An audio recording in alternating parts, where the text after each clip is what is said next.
السعال الديكي. مقدمة.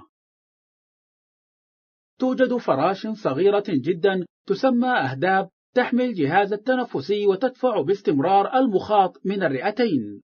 اختر جواب صح أو خطأ. إجابة صحيحة. السعال الديكي أكثر حدوثا عند البالغين الذين تزيد أعمارهم على 65 عاما. اختر جواب صح أو خطأ. إجابة صحيحة. السعال الديكي أكثر مشاهدة عند الرضع والأطفال. يبدأ السعال الديكي بأعراض تشبه أعراض الرشح أو الزكام. اختر جواب صح أو خطأ. إجابة صحيحة. تشبه الأعراض الأولى للسعال الديكي أعراض الرشح أو الزكام، وبعد أسبوع إلى أسبوعين يمكن أن يبدأ السعال الشديد.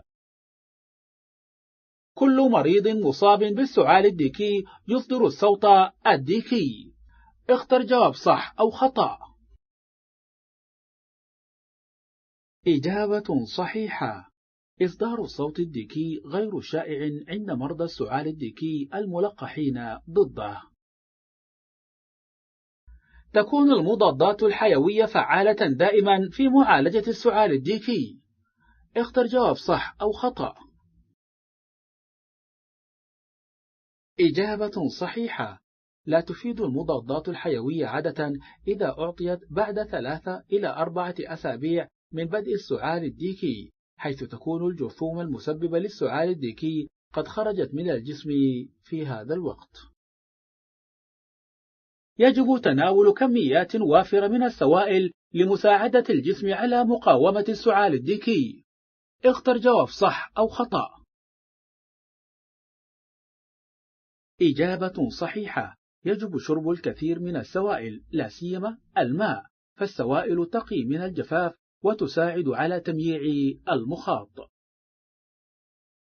السعال الديكي مرض معدن. اختر جواب صح أو خطأ. إجابة صحيحة.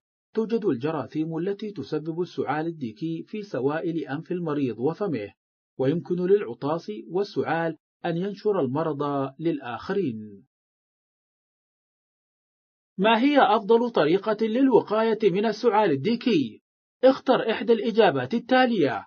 أولا، شرب الكثير من السوائل. ثانيا، اللقاح. ثالثا، تجنب الأماكن العامة. رابعا، المثابرة على غسل اليدين. إجابة صحيحة. الطريقة المثلى للوقاية من السعال الديكي هي التلقيح. شكرا لاستخدامكم برنامج Explain.